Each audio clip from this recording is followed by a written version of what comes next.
Good morning students. Now today's topic is in physics force. Force के अंदर बेटा हम टॉपिक अपना स्टार्ट कर रहे हैं आवेग. तो हम आपको बताते हैं कि आवेग होता क्या है. आवेग हम कहते हैं किसी वस्तु पर लगने वाला बल और सूक्ष्म समय अंतराल यानी जितने समय के लिए किसी वस्तु पर कोई बल कार्य करता है के गुणनफल को आवेग कहते हैं. अर्थात किसी वस्तु पर लगने वाला बल F और सूक्ष्म समय अंतराल डेल्टा T जितने समय के लिए किसी वस्तु पर बल कार्य करता है, इनके गुणनफल को हम क्या कहते हैं? आवेग कहते हैं. और आवेग को हम किससे प्रदर्शित करते हैं? सिंबल J से प्रदर्शित करते हैं. अर्थात सूत्र हो जाता है F into delta T is equals to J. अब ये सूत्र आता कैसे है, इसको हम सिद्ध करेंगे. तो इस सूत्र को सिद्ध करने के लिए हम प्रयोग करते हैं न्यूटन के द्वितीय नियम से. न्यूटन के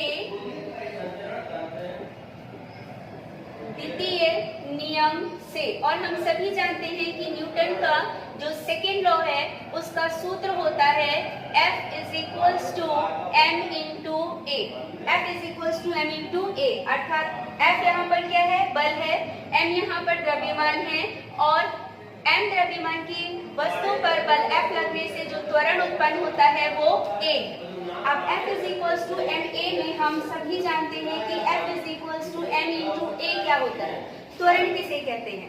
त्वरण होता है त्वरण बराबर वेग परिवर्तन बटे समय अंतराल. अर्थात a के प्लेस में हम लिख सकते हैं वेग परिवर्तन delta v upon delta t.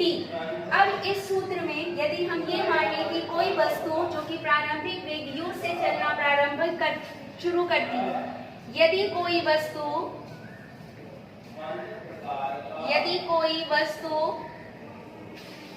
u वेग से चलती है और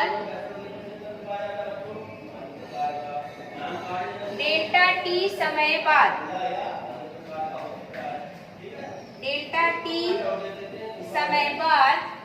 उसका वेग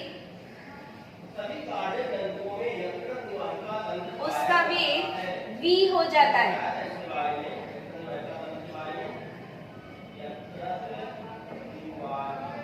तो डेल्टा v के प्लेस में हम क्या यूज कर सकते हैं? F is equals to m into delta v क्या है? v minus u. अंतिम वेग माइनस प्रारंभिक वेग अपॉन डेल्टा t. अब इस सूत्र को हम किस तरह से नेक्स्ट स्टेप में फॉलो करेंगे? F इज इक्वल्स टू, या कह लीजिए कि F का मल्टीप्लाई करेंगे, cross multiply. F into delta t is equals to, ये वैल्यू हो जाएगी m into v minus u. ठीक है. अब हम इस m का अंदर ब्रैकेट में मल्टीप्लाई करेंगे. F into delta t is equals to m into v minus m into u. अब ये एक सूत्र आपका बन गया. हमने बोला यदि कोई वस्तु u वेग से चलती है तो हम ये भी मान सकते हैं कि यदि उस वस्तु का जो प्रारंभिक वेग है या वस्तु विराम अवस्था में है, अर्थात u बराबर कैसा है? 0 है. वस्तु विराम अवस्था में है. यदि u बराबर 0, वस्तु विराम अवस्था में, तो u बराबर क्या हो जाएगा? 0 हो जाएगा. तो ये u की वैल्यू जब हम इस सूत्र में रखेंगे तो ये पूरा m इंटू v की वैल्यू हमें क्या मिल जाएगी? 0 मिल जाएगी.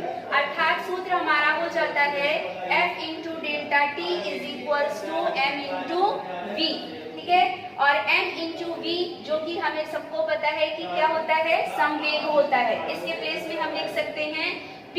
अर्थात किसी वस्तु के द्रव्यमान और वेग के गुणनफल को संवेग कहते हैं. और परिभाषा के अनुसार जो आवेग है वो क्या होता है? किसी वस्तु पर लगने वाला बल और वह सूक्ष्म समय अंतराल जितने समय के लिए बल वस्तु पर लगता है के गुणनफल को हम क्या कहते हैं? आवेग कहते हैं, जिसे हम J से प्रदर्शित करते हैं.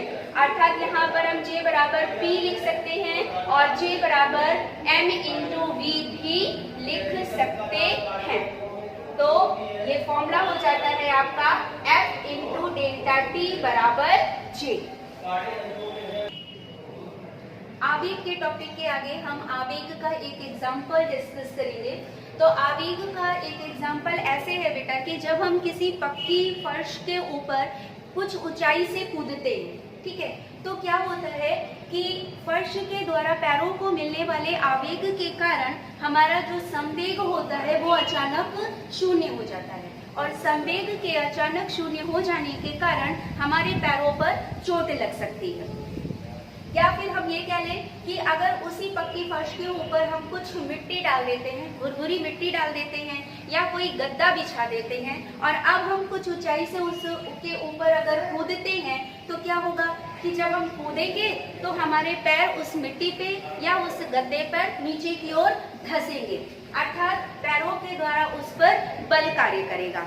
अब इस आवेग के जो आवेग का मान होगा वो क्या होगा, कम हो जाएगा और कम बल लगेगा, अर्थात संवेग को शून्य होने में कुछ समय लगेगा। यानी कहने का मतलब है कि संवेग अचानक शून्य नहीं हो पाएगा और हमारे पैरों पर चोट नहीं लगेगी।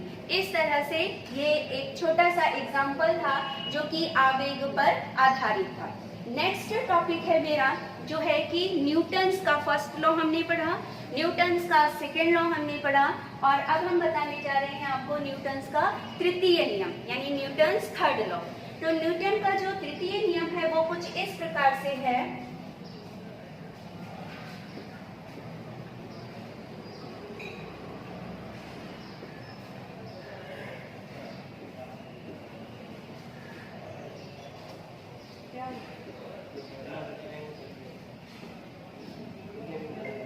न्यूटन का तृतीय नियम, तो न्यूटन का तृतीय नियम, न्यूटन ने प्राकृतिक नियमों के आधार पर अपना एक तीसरा नियम दिया जिसमें उन्होंने ये बताया कि एक वस्तु के ऊपर दूसरी वस्तु जितना बल लगाती है, एक वस्तु के ऊपर दूसरी वस्तु जितना बल लगाती है, पहली वस्तु भी उतना ही बल विपरीत दिशा में और बराबर बल उस दूसरी वस्तु पर लगाती है। या हम कह सकते हैं कि प्रत्येक वस्तु पर कार्य करने वाला बल, प्रत्येक वस्तु पर कार्य करने वाला बल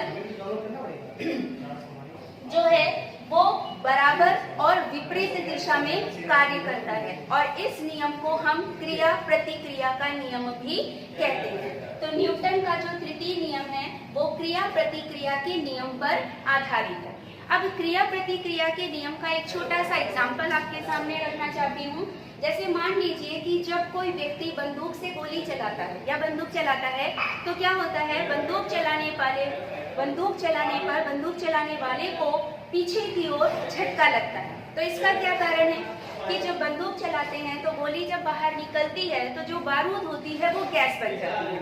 अब ये गैस क्या करती है, गोली पर उतना बल लगाती है, ठीक है, गोली पर बल लगाती है, और ये जो गोली उससे क्या होती है, बल लगने के कारण अधिक वेग से आगे की ओर चली जाती है, और गैस जो है वो पीछे की ओर यानी व्यक्ति पर भी उतना ही बल लगाती है जिससे व्यक्ति को पीछे की ओर झटका लगता है। ठीक है, तो ये क्या था, ये था आपका न्यूटन्स का तृतीय नियम का एग्जाम्पल।